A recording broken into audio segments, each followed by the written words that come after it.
Now, time to discuss more of the headlines and simple keywords with Aram, who is joining us over Zoom. Good morning, Aram. Good morning. Happy Thursday. Happy Thursday to you. Let's get right down to it. Can you give us the first keyword of the day? Rice bill. Okay, a little bit of controversy over in Parliament. The Democratic Party has forced a bill through committee that will basically prop up the rice market. And this has, of course, sparked anger from the ruling party. Give us the latest drama. Right, so it's not really a law that's been implemented just yet. It has gone through committee, being the key there. That committee being the Agriculture, Food, Rural Affairs, Oceans and Fisheries Committee. It's quite a name. Voted in favour of an amendment to the Grain Management Act. It obligates the government to purchase excessive rice from local farms when rice production exceeds 3% of estimated consumption, or when the price drops more than 5% from the average. So basically, it's a measure to stabilize the rice market if it goes sideways. Now, under the current law, the purchasing of rice by government to stabilize the market is optional. So the Democratic Party basically wants to mandate that. And of the 19 members of the committee, 10 from the DP and the independent Yoon Mi-hyang have voted in favor, and Yoon is actually a former DP member. So essentially 11 DP members, if you will. Now, the PPP denounced the steamrolling, it called, by the DP and said the vote was a political maneuver by the DP to win support of farmers. Lee Yang-soo, a PPP lawmaker, said the amendment is populist policy that will ruin the rice industry. And he added that it is a move to also distract attention from accusations against the DP leader Lee Jae-myung, who's also embroiled in a bit of controversy lately. The Democratic Party claims that it had no choice but to force the bill through committee, as the PPP has been uncooperative, in their words. The bill still has to make its way through the Legislation and Judiciary Committee, which is chaired by a PPP member, before being put to a vote in the National Assembly. But there, of course, the DP holds the majority. And even if it does pass through, President Yoon Suk-yeol could veto the bill. So there could be this back and forth. The PPP will be against it and the DP will push through with it. But at the end, the president can veto the bill. And that looks like a likely outcome because the government has strongly objected to it, arguing that the mandatory purchase will not only stress the national balance sheet, but also weaken the competitiveness of local farmers. Agriculture Minister Chung Wang-gun, for one, said the government has already spent to buy up excessively produced rice, and yet the price still failed to go up. And he said trying to control the price by obligating the government to buy the excessive rice will only further encourage the farmers to continue to overproduce, and they could become dependent on the government and not themselves. He suggested other options, such as diverting the excessively produced rice to make other products, such as processed goods like rice flour, for example. But yeah, there's a lot of controversy, it's a big sticking point in Parliament. We'll just have to see what the end result is. Yeah, well, it just seems a little bit of overreaction and drama by the two sides. A little bit of political posturing, it seems like. Well, when has there never been overreaction and theatre in Parliament? So just yet another example of it, I guess. Okay, let's move on to the second keyword of the day. Rocket sale. Okay, we had recent news in recent months how South Korea is moving up the ranks as a defense arms seller in the global market. And Poland has signed a deal to buy hundreds of South Korean multiple rocket launchers amid efforts to step up the nation's defense in light of the war in neighboring Ukraine. Give us the latest here.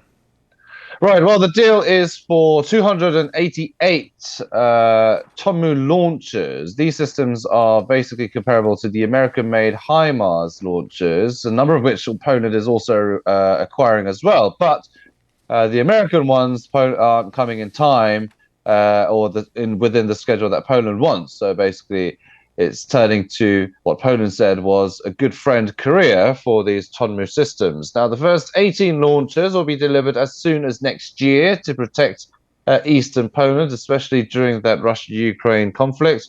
The weapons are made by Hanwha Defense, so a private firm. South Korea's Defense Minister Lee Jong-suk said the deal raises cooperation between the two nations to new levels. There's been other weapons deals between the two countries already. Now, with a maximum range of 80 kilometers, the Tomu system has served as a key counter-artillery asset to Korea to counter North Korea's long-range artillery, more of which have come, and we'll get onto that in a bit. Tomu basically means covering the sky in Korean, if that's a fun fact for anyone. Now, the agreement comes as Korean companies shipped the first batch of tanks and howitzers to Poland, so there's already been a deal there. The shipments have started.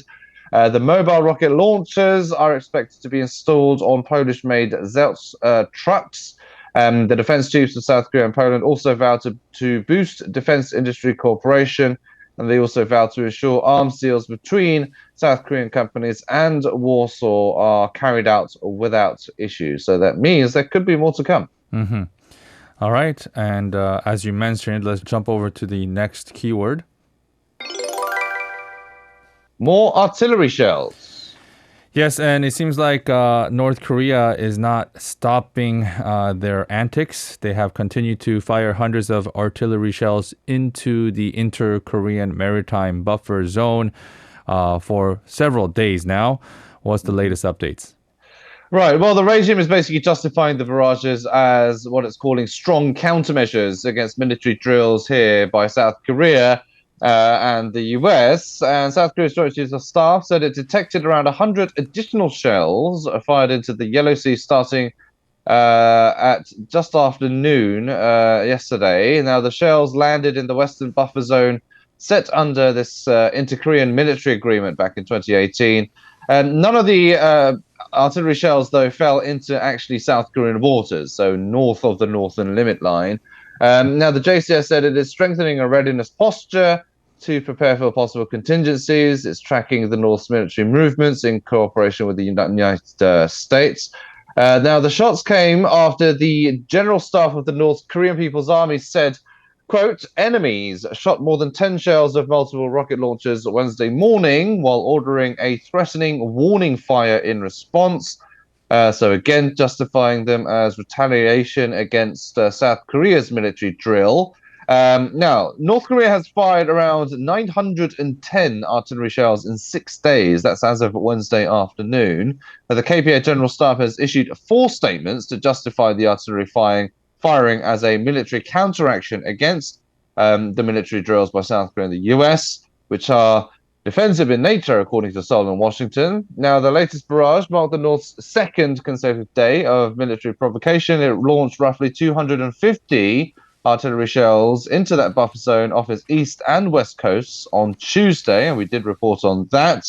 The North also fired artillery rounds into the buffer zones last week as well. And of course, this is causing more concern. North Korea basically sees them as a continued retaliation against continued military drills. So as long as the military drills are ongoing, it's more likely that the North will continue these provocations.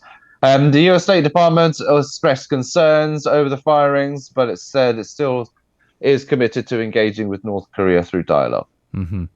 Okay, and going over to the fourth keyword of the day. IRA concerns. Okay, so IRA stands for the Inflation Reduction Act that was recently implemented in the United States.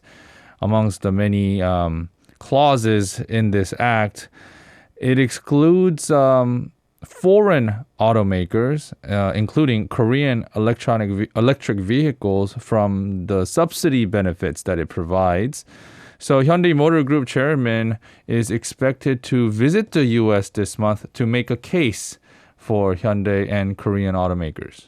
Right. It's not the first time he's actually going to the US for this, but he will reportedly, according to Bloomberg anyway, is scheduled to attend the ceremony for the start of Hyundai's electric vehicle plants in Georgia, scheduled for the 25th. It's interesting because that plant that's going to be built in Georgia was actually planned to be built in Mexico, but it has changed the location to the US. White House climate advisor Ali Zaidi will also reportedly be present for that ceremony. It is unknown whether Chung Il-sung will hold a separate meeting to discuss the IRA issue during that ceremony or whether it will come at a later date. Chung actually went to the US last month to prepare for IRA countermeasures.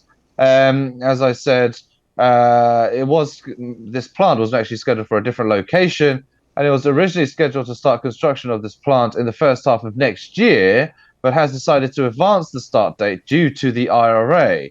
Hyundai is also lobbying the US Treasury Department, which makes guidelines on tax credits as well. Meanwhile, Prime Minister Han Duck-soo has visited a Hyundai research center, and he told Hyundai officials that the government will actively consult with the US Congress and administration to find a solution as soon as possible to cope with the IRA. Han stopped short of providing details on how to provide or how to address such concerns, but he said that South Korea will mobilize all diplomatic and economic channels to find a solution. Okay. And the fifth and final keyword of the day? Stalking law. The Justice Ministry has proposed a stricter law requiring convicted stalkers to wear electronic monitoring devices. This has been, in recent years, have been a growing concern for the public here. So give us how the new law is going to change things, especially for the victims. Right. Well, if we look at things currently, high-risk convicted murderers, sex offenders, burglars, and child kidnappers, they are subject to the use of devices such as ankle bracelets. These are mandated, though, after a conviction or a court ruling, and the ministry wants stalkers to wear ankle bracelets before a court sentencing. Now, it hopes this will prevent further crimes while a trial is actually being held. And it is also proposing to take out the clause that stalking crimes are unpunishable upon the victim's objection, considering that a lot of victims give up seeking penalization in fear of retaliation by the offenders. Many perpetrators avoid criminal punishment after reaching settlements with the victim. That's also been one of the main criticism points of recently due to the murder of that young subway worker by her stalking colleague. Now, the ministry wants to reduce as many loopholes in the anti-stalking law that has been taking a lot of slack for being basically inadequate. And there's also been growing public resentment, which has sparked the government to push through stricter measures. But it's not the first time this issue has been brought up to the limelight. The governments then have also reacted similarly, but they haven't really worked. So we'll have to see what kind of measures are put in place, if these loopholes are indeed resolved, and what kind of movements are made in Parliament as well. I mean, I could only imagine that there are also some legal issues surrounding this because to mandate or to require someone to wear a monitoring device before conviction, that could be a violation of rights for them as well, right? If you flip perspective here a little bit. Right, it goes against the whole. It doesn't really apply that much to Korea, but if, for example, in the US, innocent until proven guilty, it's kind of it's a bit of a premature accusation, which some might deem it to be. So whether it will pass through Parliament, we'll have to see on what deliberations are made regarding it. But this is just a government proposal for the time being. They will be tabling it for deliberation, but we'll have to see what the rival parties have to say. And on that legal issues, maybe we'll ask that question to our legal expert, Dr. Lee, in our Wednesday Corners. Okay, Adam, thank you so much for your time this morning. You're very welcome. See you tomorrow. If you're listening to our program using the podcast service, just a reminder that we do go live Monday through Friday, 7 a.m. Korea Standard Time. So tune in and help us make the show more informative by giving us your input. See you bright and early on Good Morning Seoul.